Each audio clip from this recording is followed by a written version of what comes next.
Tyler Renicker. Okay, that was a bit rocky. Here we go. Welcome to episode 1 of Gain the Lead. I am your host, Tyler Renicker. I've got some explaining to do on my NFL picks for this week. Poor, to say the least. I was informed of that by a listener, and so I've got some owning up to do. So, without further ado, let's jump into the NFL scores, folks. The game of the week, as I obviously mentioned in episode 0, Jacksonville and Tennessee. Now, here's one of the few places I was right this week. Barn burner. Horrible game. Jacksonville and Tennessee are two terrible teams. I was wrong which team was more terrible. Mac Jones actually seems like he knows what he's doing. I don't know. I think Trevor Lawrence is a loss. I thought he'd be a bigger loss than he was. Maybe Tennessee is that bad. Will Levis looked like we all thought Will Levis probably would look when he was drafted. And I mean, the under was a guarantee. The under, everybody should have bet the under. I should have bet the under, obviously. Jacksonville ended up winning 10-6. All 10 Jacksonville points were scored in the fourth quarter. It was not a pretty game. There's not a whole lot to be gleaned from this. I will say Brian Thomas is an excellent receiver. Jacksonville's maybe best player is a rookie receiver. Mac Jones has some talent, I think, but I think he's like a Sam Darnold situation where he's going to have to find the right team. The Patriots were not it. The offense in New England did not suit him. I mean, obviously, he had the biggest shoes to fill ever, and he was never going to even come close. So that was not necessarily a fair I mean, we didn't give him a fair shake. I don't think anybody did. But he finds another home in Jacksonville as a backup to Trevor Lawrence. He's had his shots when Lawrence has gone down, and it's not been great. They get a W here. They were competitive with Houston last week, shockingly. They didn't end up completing the comeback, but Jacksonville's got they're not looking good, and somehow Doug Peterson hasn't been fired yet. So I don't know if that will happen. I would have thought that would have happened weeks ago. Yet, here we are. Tennessee, again, I mentioned it on Sunday. The fact that they fired Mike Vrabel is a tragedy. Brian Callahan doesn't know what he's doing. It's not a good situation in Tennessee. So that's all I really need to say about that game, I think. Let's move to Jets Dolphins.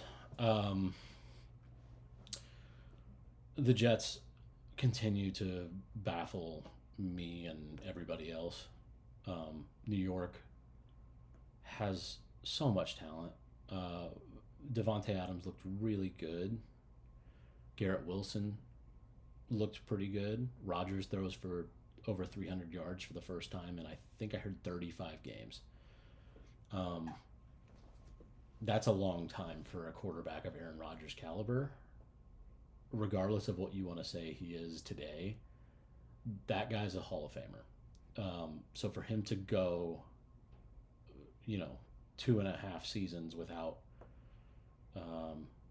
maybe not quite 2.5 seasons, almost 2 full seasons without throwing for over 300 yards is remarkable. Braylon Allen did not fill Breece Hall's shoes very well. Tyreek Hill, this was a little bit of a coming out party for him. moving to the Dolphins. I think the Dolphins are dangerous. I mentioned this Sunday, and they're coming. I think Denver's probably going to start looking over their shoulders. They had a bye week this week to actually watch what was going on in the standings, and the Dolphins probably shouldn't have struggled like this with the Jets. They went to overtime, but the Dolphins are good. They're putting it together. Jonnu Smith doesn't touch the ball for the entire first 4 quarters, not a single reception, and then in overtime catches 1 screen pass and goes for like 20. The very next play, Miami runs the exact same play to Jonnu Smith again, and he goes for another 13 yards. And then you run a couple plays. I think Tyreek Hill caught a pass, an out route, and then Smith catches the game-winning touchdown. So you got to get that guy the ball. That guy's been a top 5 tight end in the league this year, even outside of fantasy production, which is what I care about in a lot of ways. But he's been performing like a top 5 tight end. So you have to get him the ball. The guy is a hell of an athlete, and I think he's a pretty big part of what Miami's got going on. So good win for the Dolphins. They're going to continue. I think they will be a problem in the AFC if they can manage to get to the playoffs. Let's put it that way. Falcons and Vikings. The Vikings are legit, folks. For some reason, I just didn't want to believe it. The record is really good, and I think I wanted to say it was a fluke. They had a very close game with the Lions earlier this year, and then their second loss came the week immediately after to the Rams, and that shouldn't have been a loss. If you'll remember, that was a face mask call that was not called. That would have, I believe, extended the game, if I remember correctly. I know Sam Darnold was in the end zone, and I think that resulted in a safety. And it should have been a face mask on LA, and it was not called. So, I mean, they may have gone on to lose that game, but that was a late call, and I think that did change the trajectory of the game. So, the Vikings are legit. Sam Darnold, no, he's a player. That dude's a player. Tosses 5 touchdown passes. His 2 star receivers had insane days. Jefferson and Addison were unbelievable. Jefferson catches 2 touchdowns, Addison with 3. Adding Aaron Jones added a whole nother dimension to that offense that I think you have to respect as a team playing against the Vikings. And Darnold has found a coach. I touched on it a little bit ago talking about Mac Jones. Darnold has found a home, and it was sad that the Jets weren't it. I think he got put into a really tough position and written off too quickly. Sam Darnold is legitimately a quarterback, and I think the Vikings are going to have to extend him. If they don't, somebody else is going to.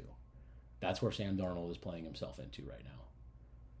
The quarterbacks are getting paid. If you are a top 20 quarterback in this league, you are getting PAID paid. Look at Dak Prescott. Dude makes $60 million a year as like a top 20, top 15 quarterback in the league. And if you're telling me that Sam Darnold is not that, after leading a team to 11-2 that everybody wrote off as the last place team in the NFC North before the season started, you'd be wrong.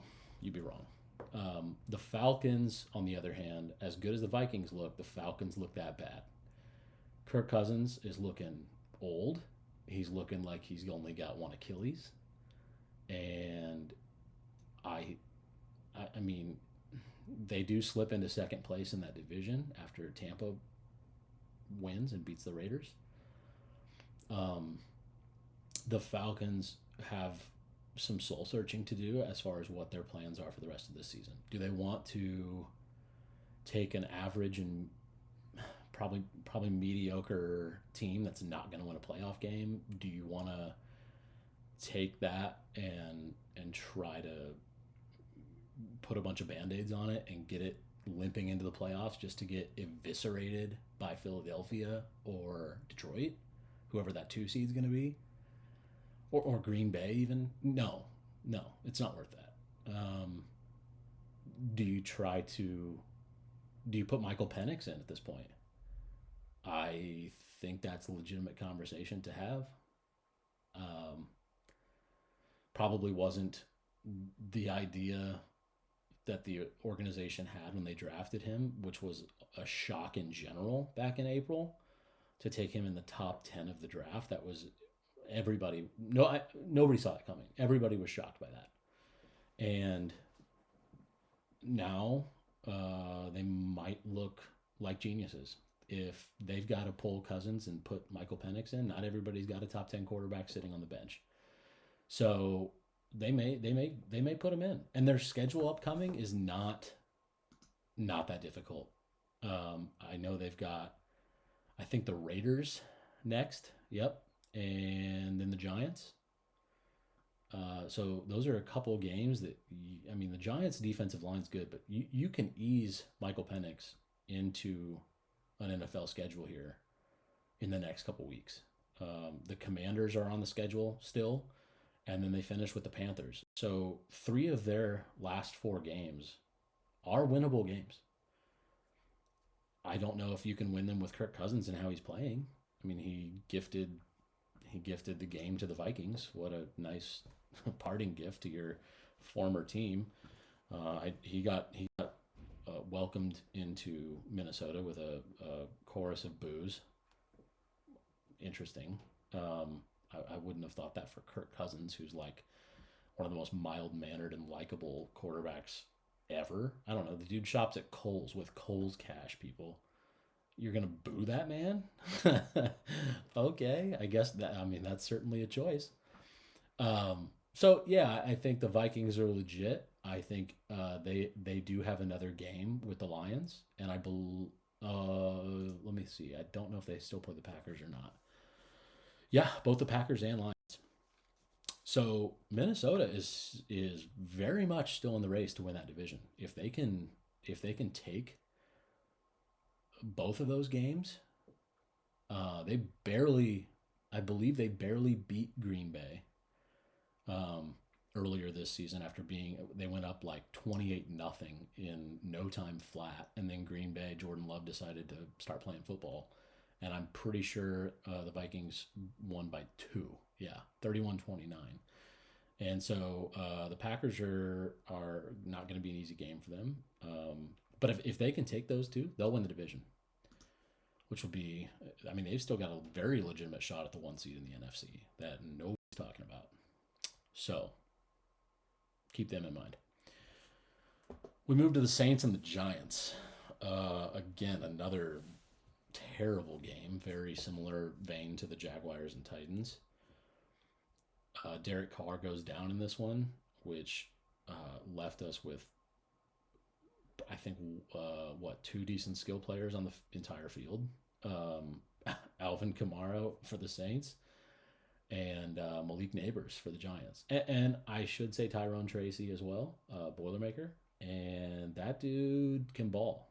Tyrone Tracy is the solution for the Giants at running back. I will say that. However, tough game to watch. And the Giants get all the way down with no time left. They ended up somehow putting a drive together to go kick a field goal. It was like 30 some odd yards, like 32 yards, a makeable field goal. Easy. NFL, that's automatic field goal. And it gets blocked. So the Saints escape with a W. I did pick the Saints to win this game. I don't think they covered. Oh well. I didn't have a good week this week. we'll go through what my picks were after I kind of touch on all these games, but it was not a good week for me against the spread. Yeah, New Orleans was favored by 5.5, so did not cover. Not a fun game to watch. Meh. Those teams are looking for draft picks at this point. Panthers Eagles. This is where I was right this week. The Panthers should have won this game. Xavier Legette drops the game-winning touchdown with less than a minute left. Bryce Young throws a dime, and Legette can't handle it, and Eagles win. This would have definitely been I shouldn't say definitely. It would have been in the running for the shock of the year if the Panthers would have come away with this one. The shock of the year right now probably goes to the Raiders over the Ravens in week 2. That was insane. But the Panthers are playing decent football, better than their 3-10 record. I touched on Bryce Young getting better on Sunday, and he showed it. He showed up again. His stat line isn't like anything, crazy, but he's playing the Eagles, who are one of the best teams in the NFC, and dude held his own. 19 of 34, 191 yards and a touchdown. So, you can't ask for a whole hell of a lot more from a young, second-year quarterback who's still getting his feet under him. And the Panthers are going to have another high draft pick this year. They actually do have their first rounder this year. I'm pretty sure their second rounder is going to Chicago still from the Bryce Young trade. But yeah, the Panthers can still build around Bryce Young. That is going to happen, and I think they will. I think they'll be heard from in the next few years. Sad moment of this game. Jonathan Brooks, who was the Panthers' second-round draft choice this last year, rookie running back out of Texas. His first carry of this game, as he's still being eased back into action from recovering from a torn ACL he suffered at Texas last November. It's been over a year, and they've been gently bringing him back into the fold. A few carries here, a few carries there. Let's not, do too much with this guy. First carry of this game for him was a non-contact injury, goes down, gets carted off. Turns out he retore that same ACL. So that's tragic. I hate that for Jonathan Brooks. Dude is going to have to really circle the wagons here and get back on his horse. That's a tough one. When you've got 10 months plus of rehab in front of you, as an athlete, I'm not an athlete. As an athlete who is super competitive, I can only imagine how difficult mentally that is. So feel for him. That sucks. But the Eagles find a way to win, and that's what you have to do in this league. And they moved 11-2 and are still very, very much in the hunt for that one seed in the NFC. They do have a hell of a matchup coming up next week with Pittsburgh. That'll tell us a lot about both teams, honestly. Pittsburgh has looked pretty good, but when they play good teams, they are challenged. And I think same goes for Philadelphia. So we'll know a lot more about both those teams after this upcoming week. We move to Browns Steelers. Browns were in this game for longer than I thought they would be. It was like 7-3 for most of the first half. 10-7. It was a closer game than I thought. And the Steelers in the third quarter decided they were going to win this game handily and pulled away. The Steelers, Russell Wilson is back to his pre-Denver self. I don't know what happened to him in Denver. I don't know if it was the altitude. I don't know if it was the legalized marijuana. I don't know. I doubt it with knowing Russell Wilson. But dude forgot how to play football in Denver. And I thought I don't want to say he was washed, but I mean, dude had some problems. Couldn't figure out. I mean, the Seattle Russell Wilson was gone. Everybody thought he was gone, never to be seen again. And it turns out he goes to Pittsburgh, and Mike Tomlin found him somewhere. And this team is dangerous if Russell Wilson can play like he did in Seattle. Russell Wilson is a good game manager. Russell Wilson can throw the deep ball as good as anybody in this league. And they did not have George Pickens in this game, which is a pretty big loss for that offense. That left them with Mike Williams, Van Jefferson. I believe Calvin Austin is out. I think he has a concussion. And Pat Freiermuth. So, I mean, not bad weapons, but George Pickens is the clear number one in that offense, and to not have him, it takes a huge dimension out of this offense. So they need him back. Hopefully he'll be back against Philadelphia next week. Like I've said, that's a big game. It'd be really nice to have him. So we'll see how that goes. Browns, again, are not a great football team. Winston is fun to watch. I think the Lord did deliver him from pick sixes as he prayed on the podium last week. No pick sixes today. I think he did have an interception, but the Lord did deliver him from the pick sixes. So praise be. Najee Harris, dude is a little bit unpredictable, but when he runs well, he runs well. So yeah, as I said, Pittsburgh has got all the pieces. They've got a great defense. TJ Watt, obviously. Alex Highsmith had a great game in this game. Tough to block both of those guys. And it's really hard when you block neither if you're the Browns. Let's move to Raiders Bucks. I was wrong here, but I get a pass because Aiden O'Connell got hurt. And this game was close until Aiden O'Connell got hurt. Las Vegas was challenging. They were moving the ball. This was going to be a good game. This was going to be a really tight game. And then Aiden O'Connell gets carted off. And Desmond Ridder comes in. And when Desmond Ridder comes in, your team gets Ridder their ability to win. That's just what it is, man. He's not I don't think he's an NFL quarterback, but here he is, third string behind Gardner Minshew and Aiden O'Connell, and I don't know what can really be said. I will say for Las Vegas, Sincere McCormick looked very good. That guy came out of nowhere. I think he's been bouncing around practice squads for the last couple of years. Guy went to UTSA, Texas San Antonio, was a road runner. He's been in the league. Looks like this is just his second season. So he must have been practicing, bouncing around some practice squads last year. He's pretty far down the depth chart in Las Vegas, which is saying something because they don't have any great running backs behind Zamir White, Alexander Madison, Amir Abdullah.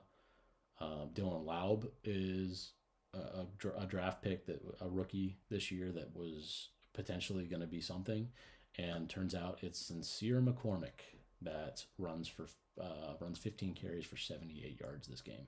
So cool. Good for him. Good for Las Vegas.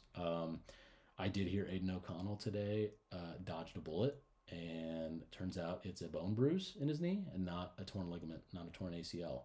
So luckily, I think he will get another shot. I did see he was hoping to play Monday night. Las Vegas plays Atlanta, I believe, on Monday night. So the Raiders need Aiden O'Connell healthy. Like I said, Desmond Ridder's not getting them anywhere. I think Aiden O'Connell, he looked good against the Bucks, and the Bucks have a tough defense. I don't know. Call me crazy, I guess. My takes have not been great so far in through one episode. But this one, I'm gonna ride this take out. I want to see what happens. Buccaneers move into first place in the NFC South with this W. As I predicted last week, I think they're going to win the NFC South. I think Atlanta is going to fall apart, and I think Tampa is going to win that division. Seahawks Cardinals, the first of the late games. The Seahawks just keep finding a way, man. Zach Charbonnet looked incredible. Made Kenneth Walker look like he does not know what he's doing. I don't know why Seattle isn't starting Charbonnet. I don't know how you can actually put Kenneth Walker back in the starting lineup after watching Charbonnet do what he did. Guy had 22 carries, 134 yards, and 2 scores. His longest rush, I think he broke a 51-yarder for a touchdown. Seattle's rushing offense has not been good this year with Charbonnet as the second string. When he has filled in for Walker, they've been pretty good. So I don't know if maybe he doesn't practice well. I don't know if Kenneth Walker practices really well. Not sure. But Seattle needs to start Charbonnet. That's just what they have to do moving forward. Jackson Smith and Jigba is a legitimate receiver. I did not give him credit coming into the league last year. When Seattle has DK Metcalf as a clear-cut one, and Tyler Lockett has been there for forever, and he is a very serviceable slot. I didn't see enough touches in that offense for Smith and Jigba to be an impact guy, and I was wrong. Smith and Jigba is a superstar coming on. Like, that guy is going to be a wide receiver 1 in this league for probably the next 7 to 10 years, as long as Seattle keeps a guy who can throw it to him. Gino is that guy for now. I don't know if he stays in Seattle, but Smith and Jigba, yeah, that guy's good. He's good at football. Seattle is in control of that division now. I thought they would split with Arizona. I thought that would bring the division a little bit closer together. And turns out Seattle had won their 4th game in a row. They go from 4-5 to now 8-5. Seattle's in the driver's seat. I did not see that coming at the beginning of the year, but here we are. Let's go. Let's move to the Bears-Niners.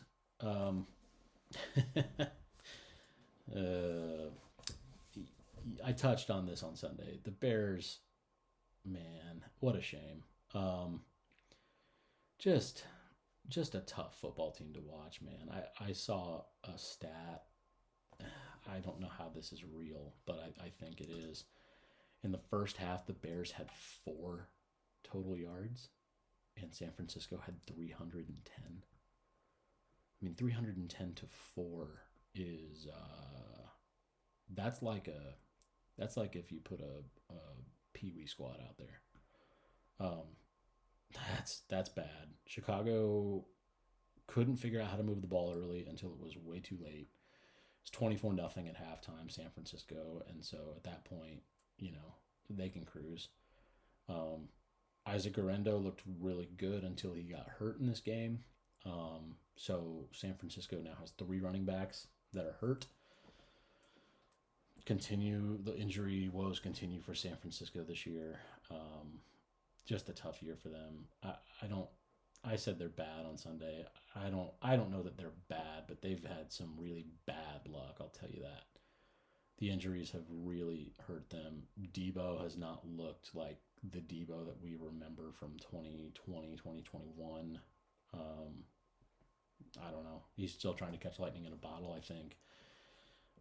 People have gotten wise to his tricks, his little, running back, receiver, dual threat thing, and I think he's lost a step. George Kittle continues to just dominate at the tight end spot. That guy is as consistent as ever. That's who you want at your tight end spot is George Kittle. Guy cares a lot. Guy just loves ball, and he looks like the stereotypical, prototypical tight end. Long hair, huge build, walked into the game today in a USA women's basketball jersey. Dude just gives zero cares and dominates on the football field. So that's cool. Continuing that Iowa tight end trend. The Iowa tight ends in the league are all awesome. So if you went to Iowa and you're a tight end and you get drafted, you're going to be awesome. Chicago's tough, man. They're tough watch. So I don't know what else to say. I think they got to get a better coach in there. I don't know who they're going to get. It'd be awesome if they got Mike Vrabel, but I don't see Chicago doing that. They've not really been one to hire his personality type.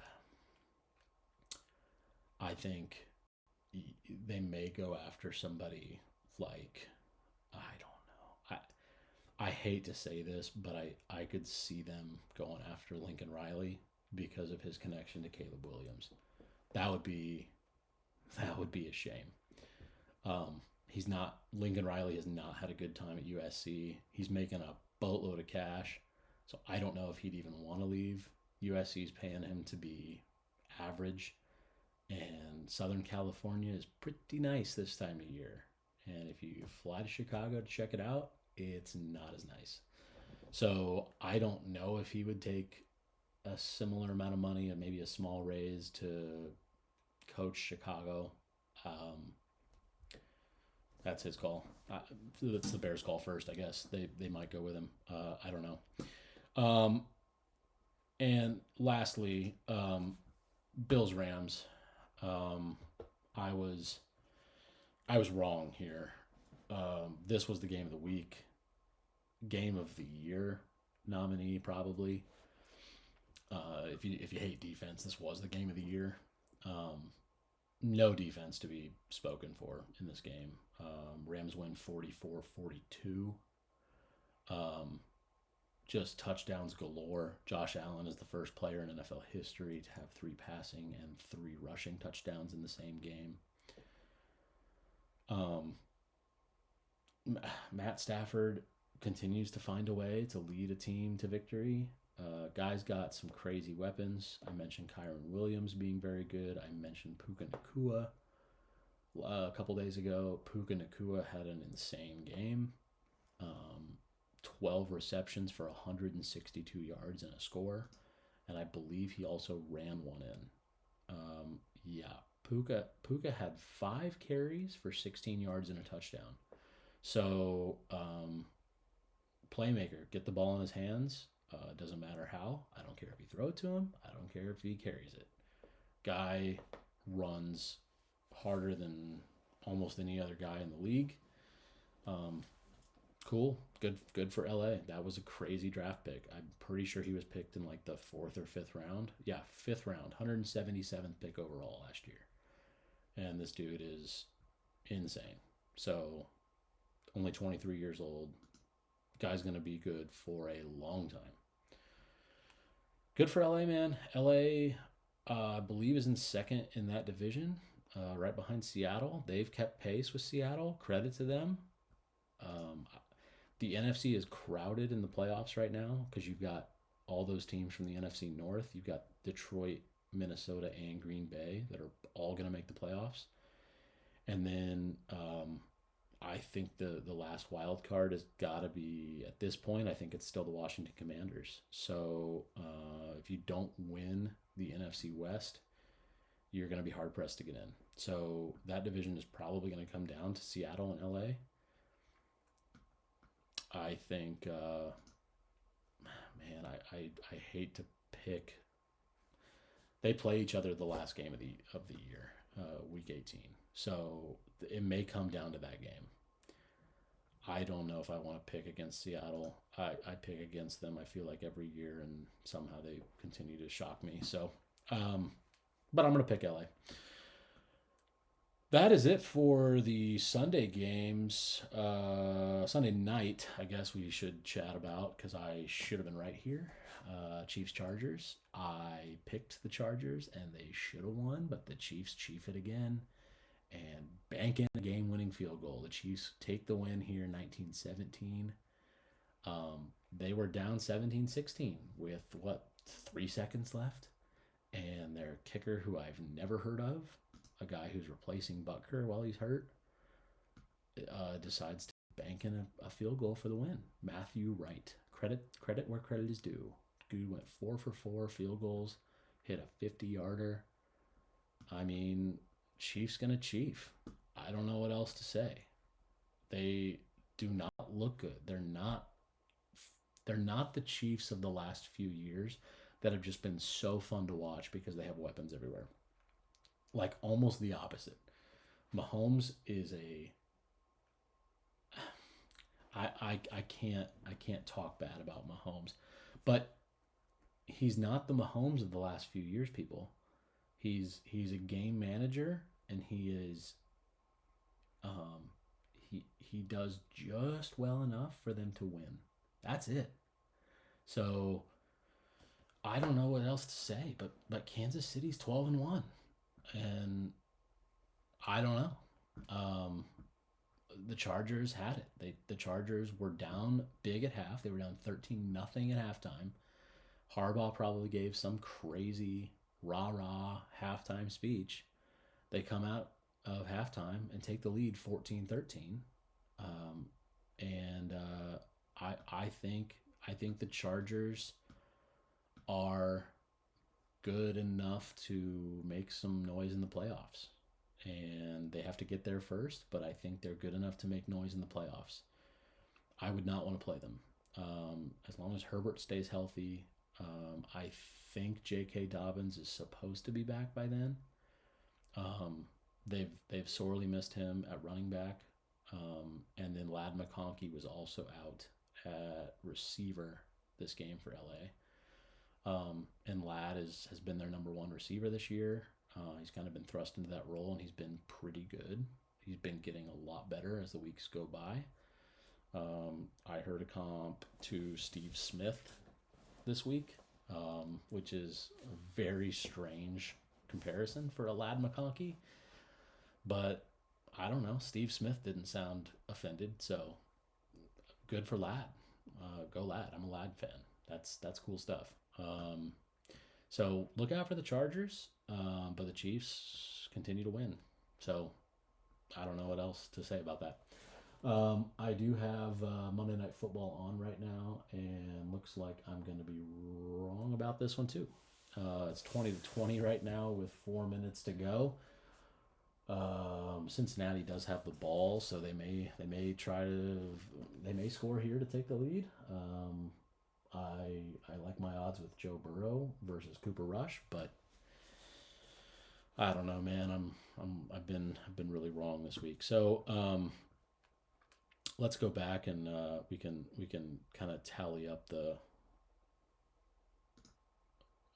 record this week. It was not pretty.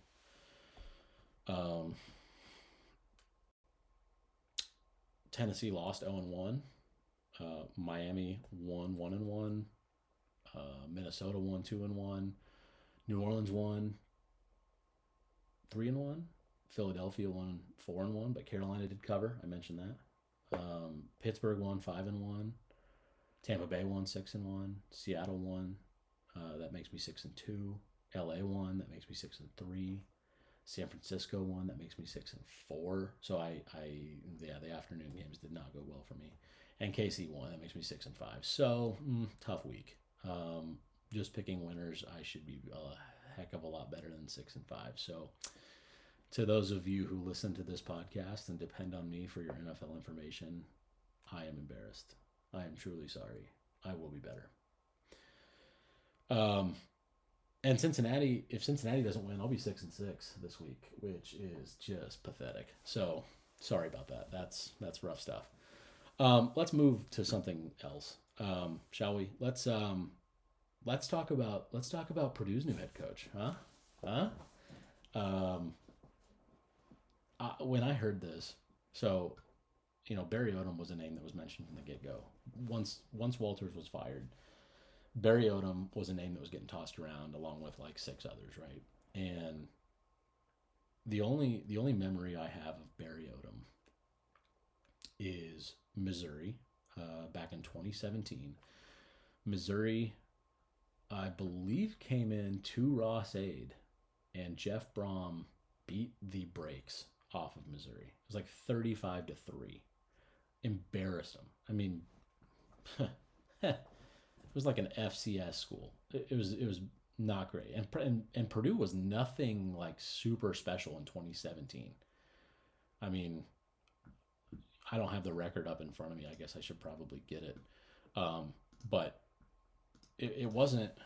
I mean, it was nothing crazy, and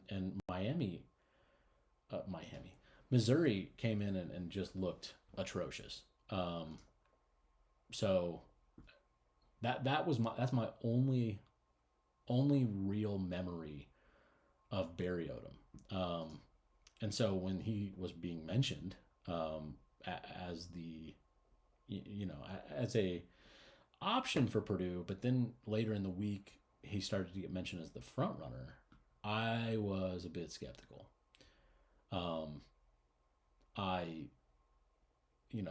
SEC is obviously big boy football, and his record there was 25-25. So 500 in a big boy football league is fine. And if you're Purdue, it's better than fine. It's acceptable. It's borderline great. If you can win 8 games at Purdue, you will be hailed as some sort of god or titan. That's how Purdue football is, and that's how it will be for the next long time.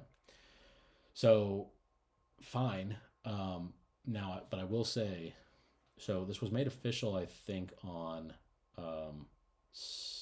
today's Monday, Sunday morning, and I was cautiously optimistic. Right, Purdue could do worse.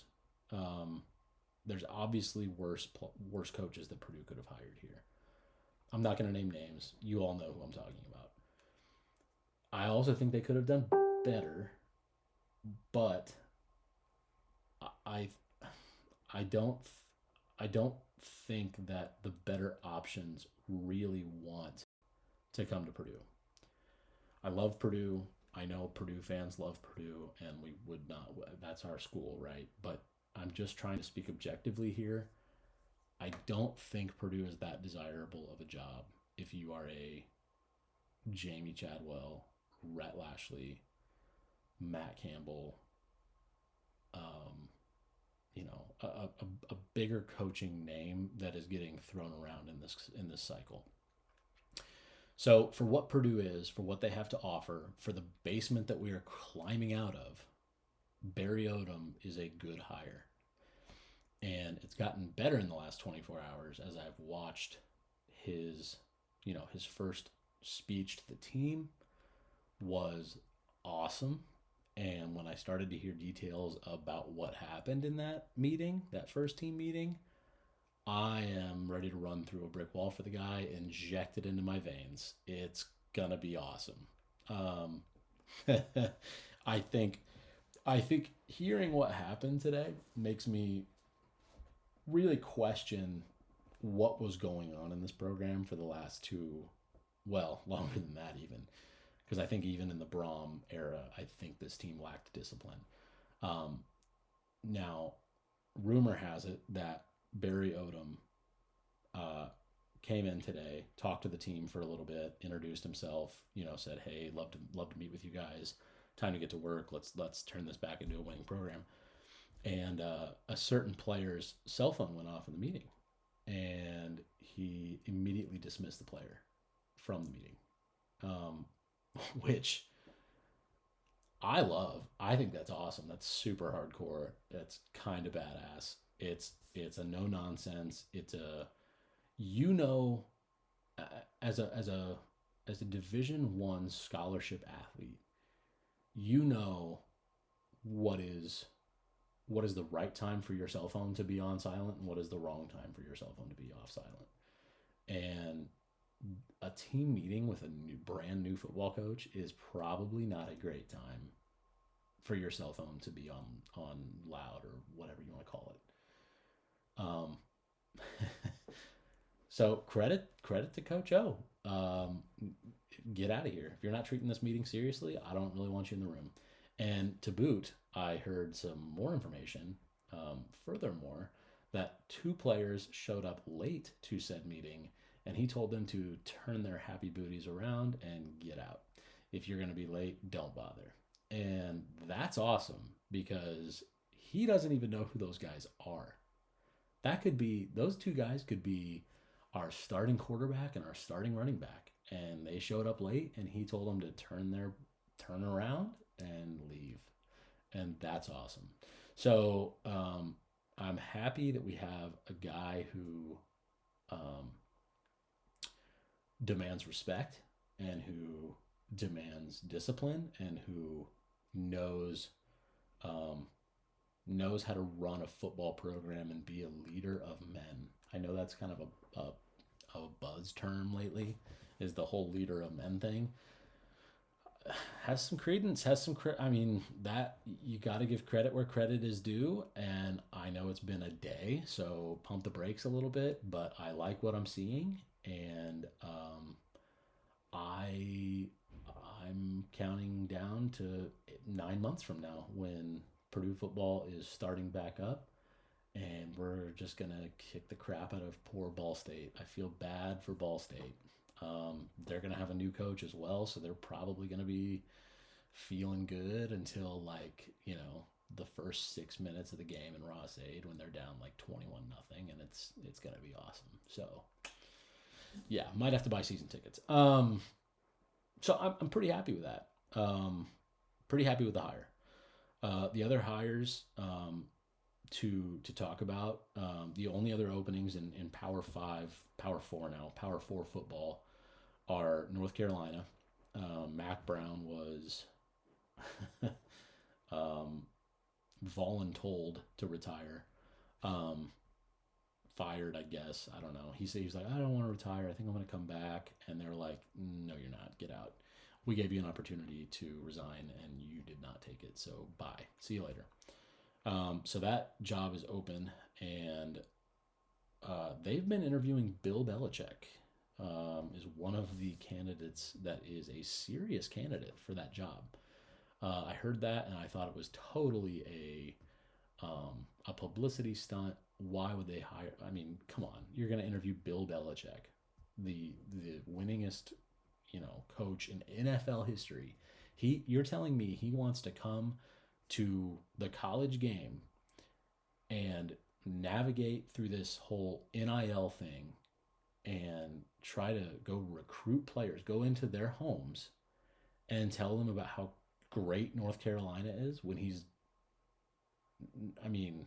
seriously? No way. But he's maintained that he's interested.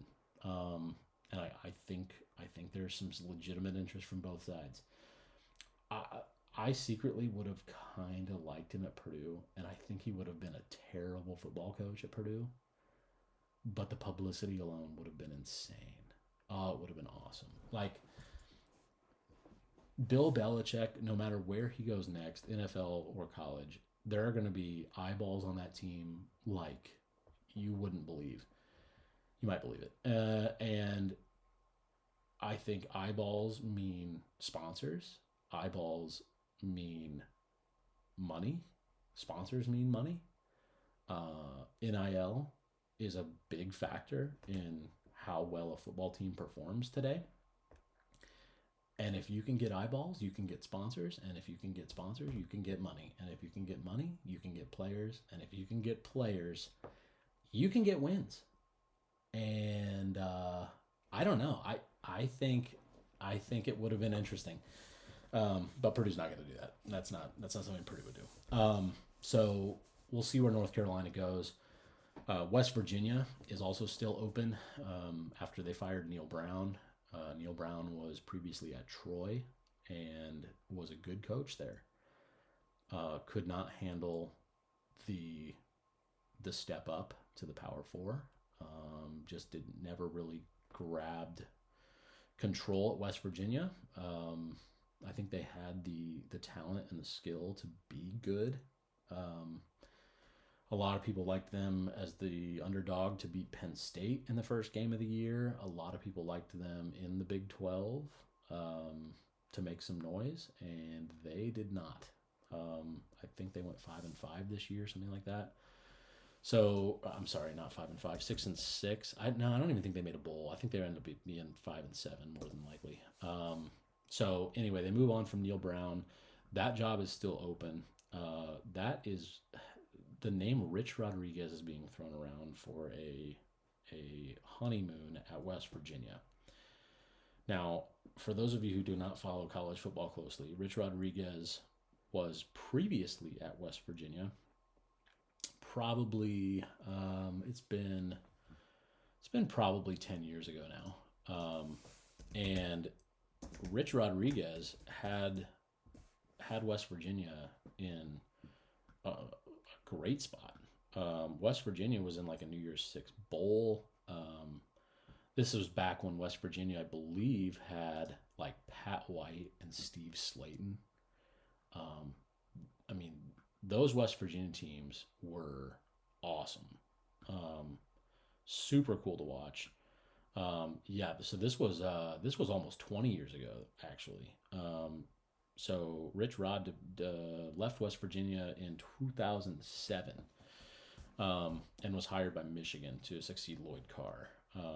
That was a long time ago. So but Rich Rod's record at West Virginia was great. I mean, he was 60-26, 34-14 in conference. His last 3 years at West Virginia, he went 11-1, 11-2, and 10-2. So the guy had West Virginia riding super high. And then he ended up kind of face planting at Michigan, 3-9, 5-7, 7-6, which if you're Michigan, that's not good enough. I mean, not even close. So they ended up moving on from him after 3 seasons, and then Rich Rod went out to Arizona. He was at Arizona for 6 years, average. I mean, Arizona's not going to have as high as standards as Michigan, but Arizona, they want to have a respectable program, and Rich Rod went 43-35 out there, so slightly above 500, but you're not. You can go find a 500 coach, right? Especially in the Pac-12. When Arizona had Rich Rodriguez, they were in the Pac-12. The Pac-12 still existed. But he's been at Jacksonville State now for the last few years and has been very good there. They just won the conference title by beating the crap out of Tyson Helton in Western Kentucky. And now Rich Rodriguez has come full circle and may end up back at West Virginia. Reports are he is a finalist. I should not say a leader or anything like that, but a finalist. And then the only other opening in the Power Four has already been filled. University of Central Florida, UCF. They hired Scott Frost. And for those of you who did not follow college football, that is another coach who was previously at UCF, and he is looking for a second go-around, and they actually did hire him for that. So Scott Frost will be back at UCF after only like 4 years away. I'm pretty sure he left UCF to go to Nebraska. So 2017 was his last year, so gosh, time flies. So it's been 8 years now. But when he was at UCF, he turned that program around fast. They went 13-0 in 2017 and claim a national title, which is slightly controversial. However, they were undefeated, so I don't know what else you can say about that. They beat everybody on their schedule. I don't know. Sure, you can be a national champion, I guess. And then Scott Frost went to Nebraska, his alma mater, and it was bad. It was bad at Nebraska. Um, Nebraska Nebraska is a powerhouse football program. I don't want to take anything away from Nebraska. However, um, Nebraska has not been performing like a powerhouse football program for, are we able to say decades now? I think it's getting close. Um, Nebraska got real picky um, with their coaches. Um, this has been, gosh, probably talking close to 20 years ago as well, when they had Bo Pelini, and Bo Pelini was getting them like 8 wins a year. Bo Pelini is a good football coach. Was a good football coach. Bo Pelini's probably pretty old now, but no, he's not even that old. He's 56 years old. Dude can coach football, right? At his time at Nebraska, um, guy was good for 9 wins a year. He was there for 8 years, and he went 67-27. He didn't have a year where he got less than 9 wins, which in college football, you play 12 games a year. So in college football, 9 wins is unbelievable. Like, if Purdue could find a coach that never won less than 9 games a year, he would have a statue on campus. He would never have to walk on campus ever again. People would just carry him throughout campus. He'd never have to buy another drink or another meal in northern Indiana ever again, ever. And Nebraska fired Bo Pelini. That's funny. And ever since, Nebraska has been mediocre at best, if not bad. So they fired him in 2014. So it's only been 10 years, but they've been bad since then. And their current coach is a guy named Matt Rule, who's a good college coach. His record is good. The jury's still out at Nebraska. He's in his second year, and they underperformed this year. They expected to be probably an 8-win football team with the talent they have. They have a freshman quarterback, but they've got a lot of talent on both sides of the ball elsewhere, and they ended up, I think, 6-6. They will make a bowl for the first time in 10 years, I think, at least 8 years, and Matt Rule will stay there at least another year, but it has not been the return to glory like Nebraska fans thought it might be. I've got a buddy out there, you know who you are. So anyway, I got off on a tangent about Nebraska, but Scott Frost is back at UCF for a second go round. UCF is now in the Big 12. It's a Power 4 conference where when Scott Frost was there previously, they were in, I believe, the American, which is a group of 5, which is kind of the tier below a Power 4 conference. So his work will be different this time. I'm not sure if Scott Frost will be cut out for it or not. We will find out, though. It'll be fun to watch. But those are the only 4 Power 4 openings in college football. So Purdue had a great opportunity this go around to not have a lot of competition in the coaching carousel, and they did a good job. Purdue did a good job. That's a good hire. It's the hire is being well received in the college football world. So props to Purdue. They've got a tough schedule. The Big Ten is a tough conference. Purdue scheduled Notre Dame for themselves, which, whatever, man. I get Notre Dame's a rivalry, but stop scheduling a loss on your schedule. Just put like Mercer or Indiana State or, Bowling Green. No disrespect, but, put a MAC school in there that is allows you to check out your team. It's a glorified scrimmage. You pay the team $1 million to come play you, and it's a W. Look at Alabama. Look at, you know, Texas. They're playing Louisiana Monroe. Like, schedule some wins on your schedule. The Big Ten's hard enough. Quit doing this home and home thing with like TCU and Ole Miss and Wake Forest and Oregon when they weren't in the Big Ten. Just can we just not? Can we just not?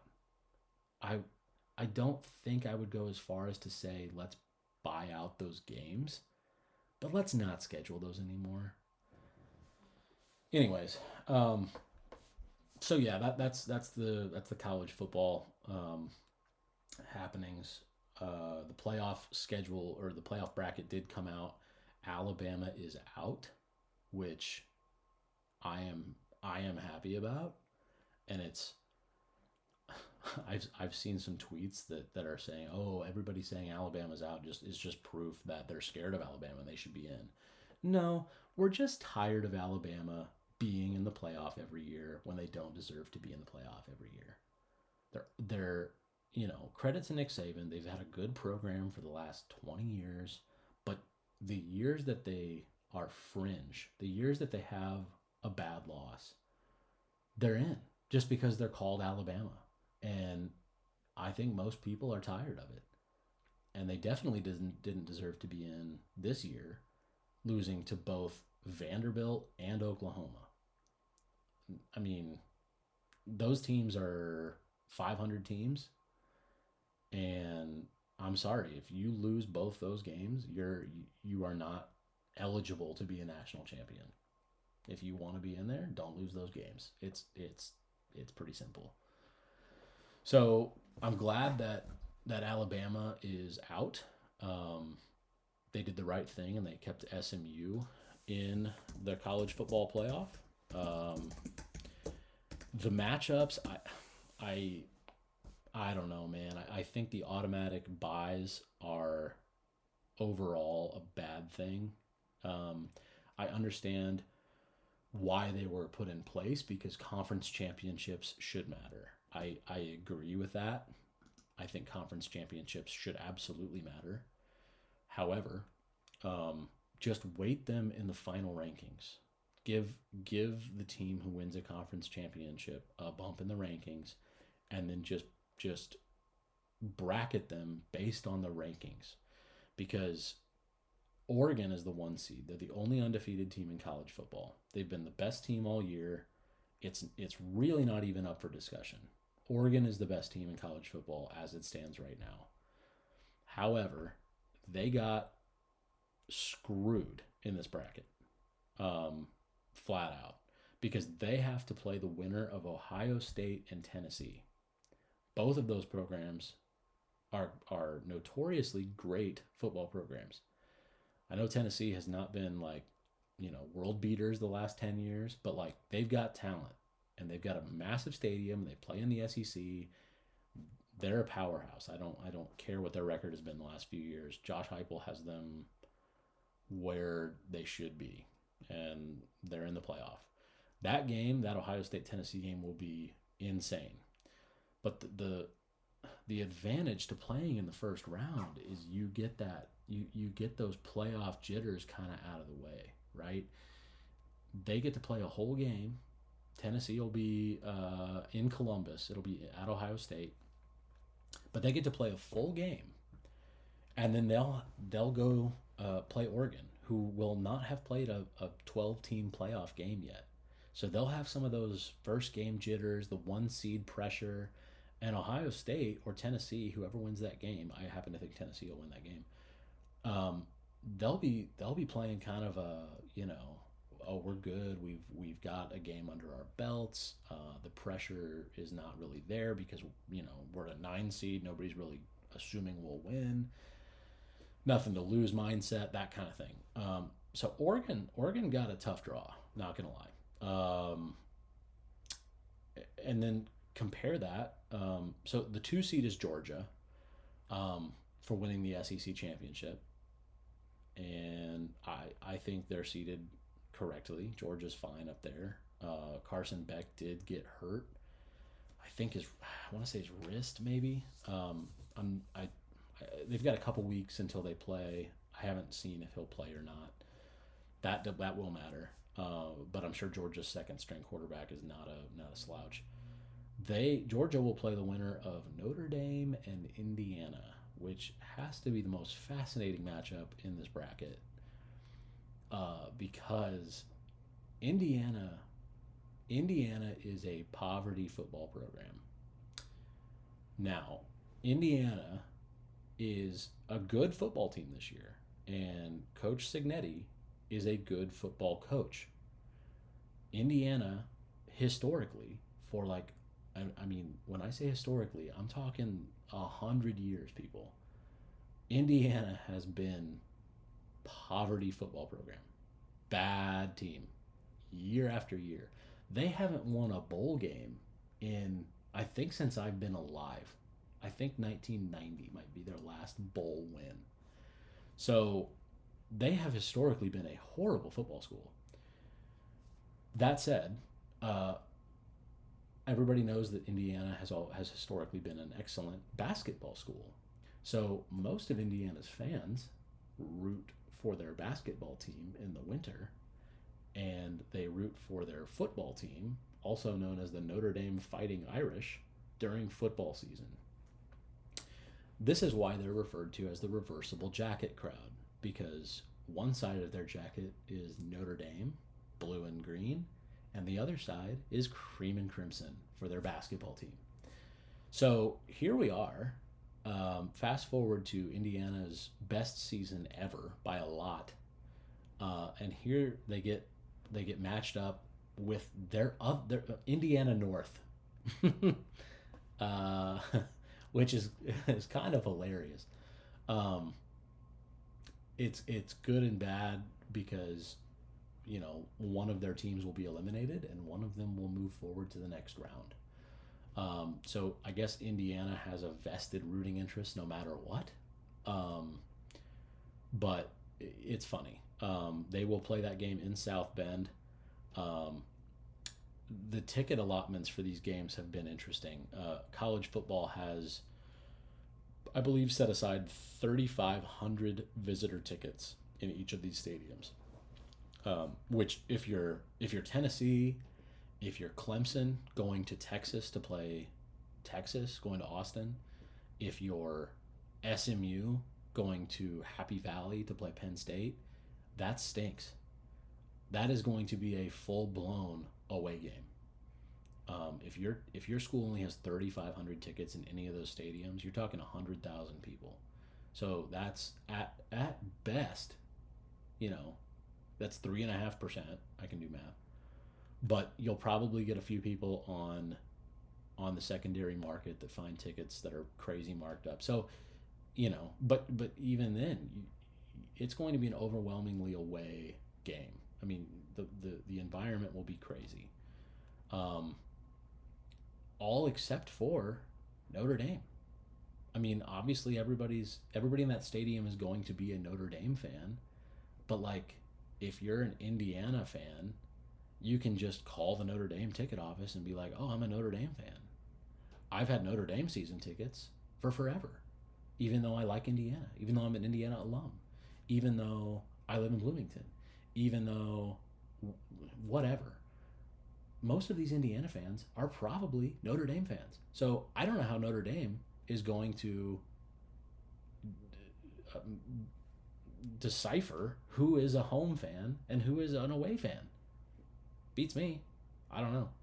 So that'll be a very interesting game to see how much red is in that stadium. I have a feeling not very much. We'll see. Boise State is the surprise. A surprise. One of the, I guess, two surprises in the bye weeks. Boise State is the 3 seed. They get the automatic bye for winning their conference, the Mountain West. They beat UNLV and Purdue's new coach Barry Odom to win the Mountain West championship. And Boise State will play the winner of Penn State and SMU. I think Boise State has got a really, really favorable draw here. Boise State has Ashton Genty, who is, I mean, I don't know if he should win. He should win the Heisman. Okay, I'll just say it.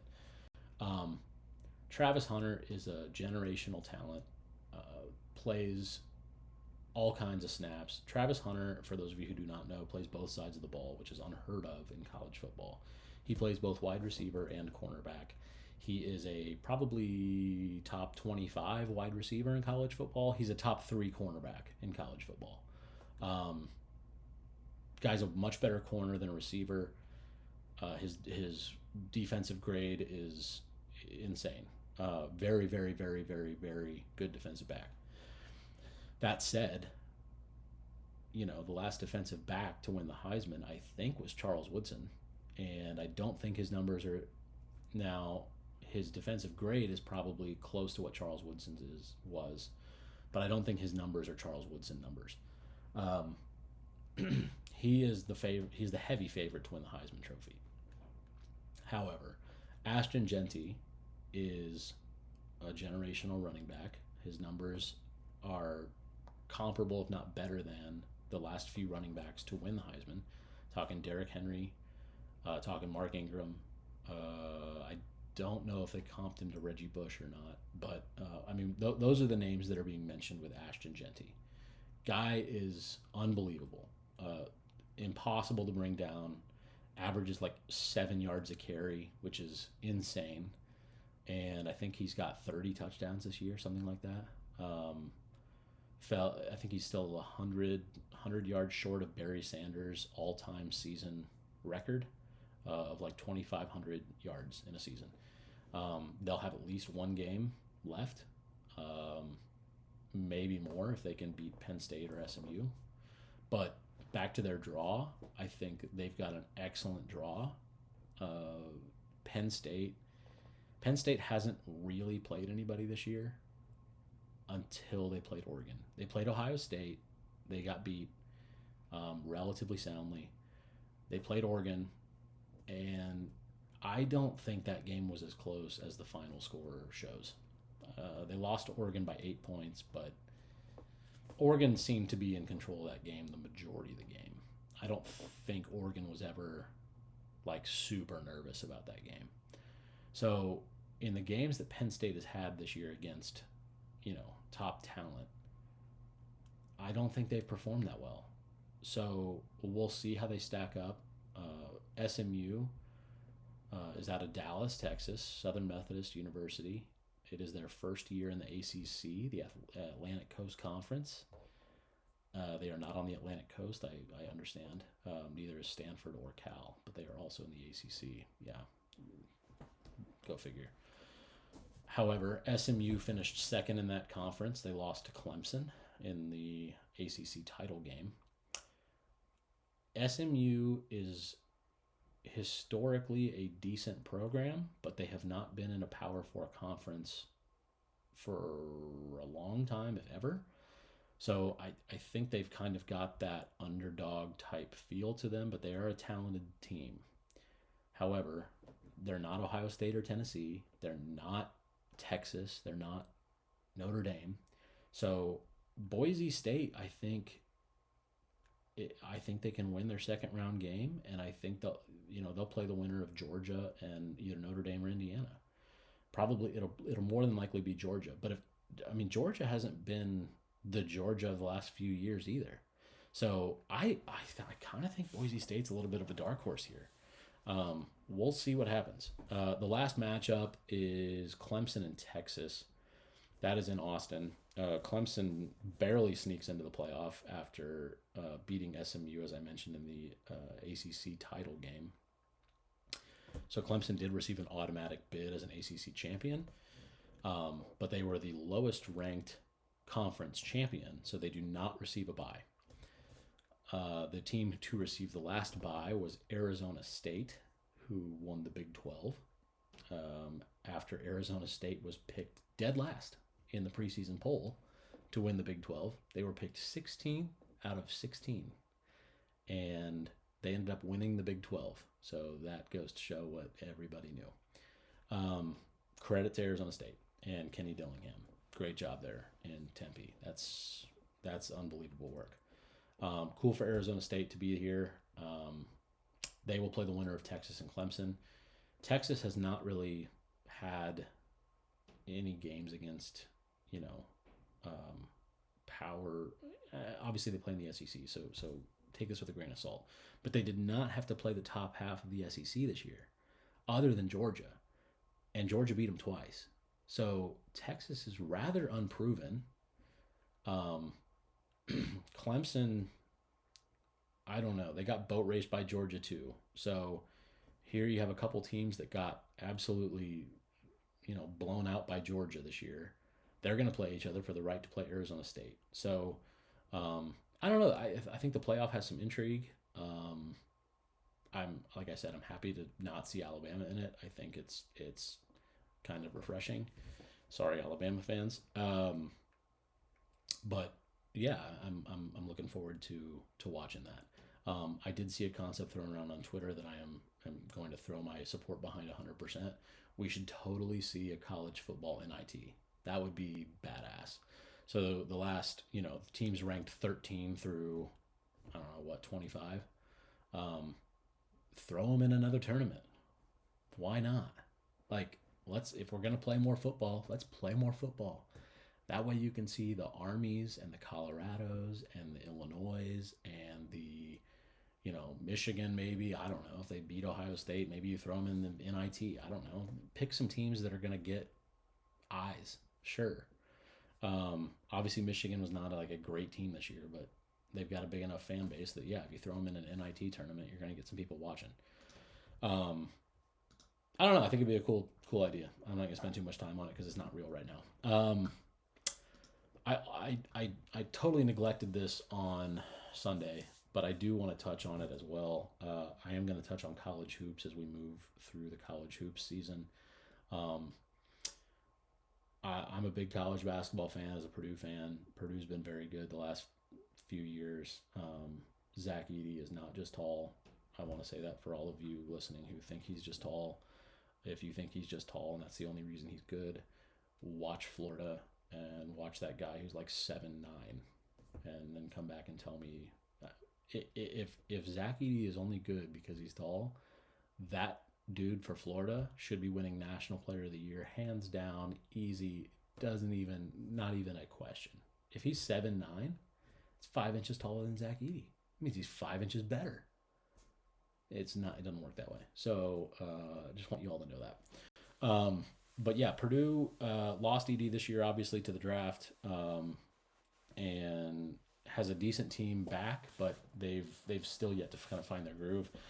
Braden Smith, I think, is playing at an All-American level. The rest of the team needs to bring up their play a little bit. Trey Kaufman-Wren has been very good. He's also playing at an All-American level, albeit early.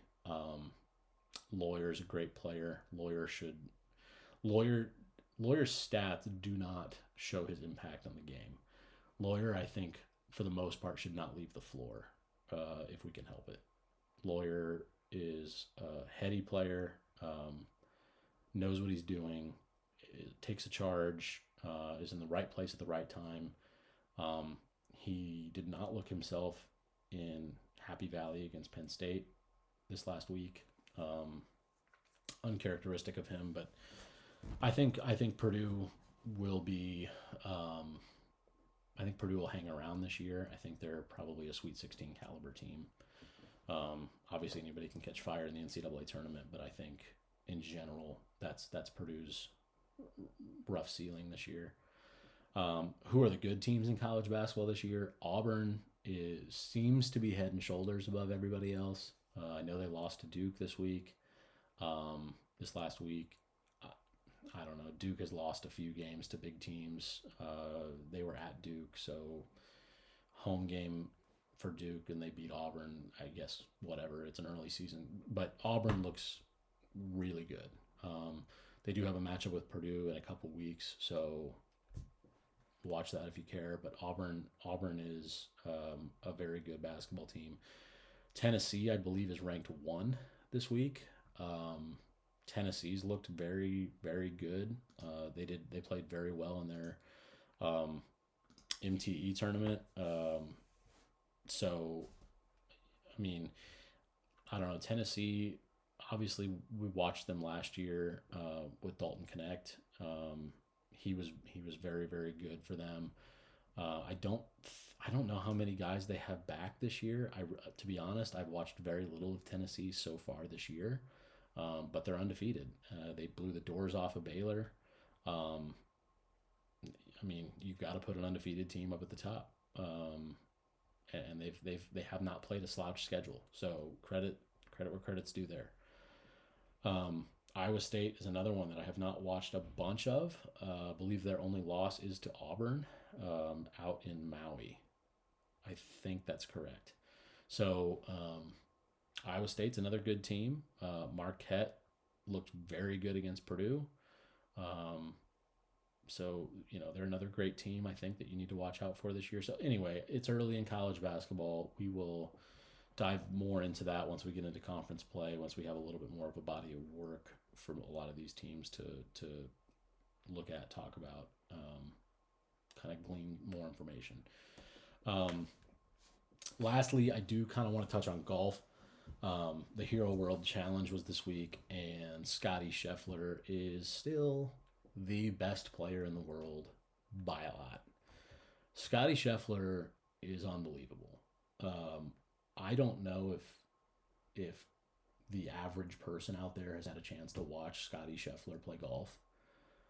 Dude is, I mean, head and shoulders above everybody. I mean, we're not even in the conversation with Tiger Woods yet. But that said, he's winning tournaments like Tiger Woods won tournaments back in 2000. Like, we're talking 6 strokes, 8 strokes. I mean, he's winning comfortably in these golf tournaments. And the funniest part of this week is Scottie Scheffler for the last couple of years has been head and shoulders above everybody, while being one of the worst putters on tour. Guy ranks in like the 200s in putting. So he can drive the fairways. He can keep the ball out of the hazards. His iron game is great. He puts the ball to his proximity to the flag on his approach shots is unbelievable. His putting has been poor, bad, trash. Yet he's the number 1 ranked player in the world, has been for months now. And he comes out in the first tournament of the year in the Bahamas with a brand new putting grip. The best player in the world has decided to go from holding the putter with a standard grip to going to the claw grip. And dude was putting lights out. Scary good. So he is a blast to watch. If you don't know golf and you want to watch the right way to do it, I say that not being entirely correct, but it's awesome to watch him be so dominant. What's not right about the way he does it is his driver swing. His feet are hilarious to watch. He does not set his feet. His feet are everywhere on his driver swing, which is hilarious because he's so good driving the golf ball. It's down the pipe at like almost every time, but his feet, he does a full jig on the tee box. It's wild. So if you have not watched Scottie Scheffler, go watch Scottie Scheffler. I don't know when they play again. Let's check it out. But the Hero World Challenge in the Bahamas just ended. That was that was Tiger Woods' tournament. I don't think it's actually even an official PGA Tour event. I think Tiger just invites like 30 guys to come play golf at a golf course he has in the Bahamas. So it looks like There is a scheduled tournament. Looks like we may not get started until January. So at the Century. So maybe still a couple weeks until golf starts up. But make sure when it does, make sure to watch Scottie Scheffler. Fun guy to watch. That's kind of what I wanted to go through. I do have a segment that I want to kind of start here, and I hope to be able to do this every podcast. But I want to be able to name an athlete, or I guess a person of interest. It may not be an athlete every time. I don't know. But somebody who had a good week, or a good last few days, that I'd like to crown King of the Hill. We're just gonna try it out, see if I can remember to do it. But I do think that it'll be neat to kind of try to keep an eye on all sports and give credit to somebody who is excelling at what they do. So this week, let's actually play a little intro here. Now here's King of the Hill. King of the Hill this week goes to Scottie Scheffler, winning the Hero World Challenge by 6 shots over Tom Kim. Scottie, as I just touched on, amazing golfer. Shot a 63, I believe, in his final round to cruise to victory. Guy had 9 birdies, no bogeys, just making the game look easy. So King of the Hill this week is Scottie Scheffler. Congratulations, Scottie.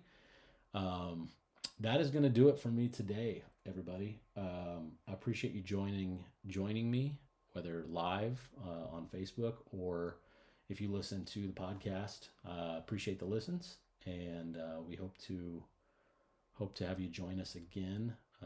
I believe I'm going to try to do these on something of a regular basis.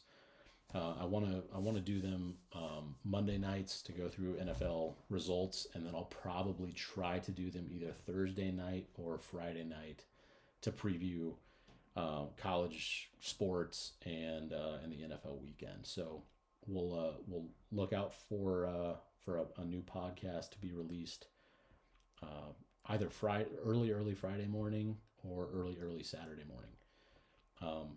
But until then, follow me on Twitter at RealGTL.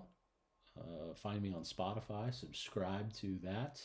Probably going to try to get a YouTube channel going as well. I've already created it. I just need to post the live feed. So that'll be called Gain the Lead on YouTube.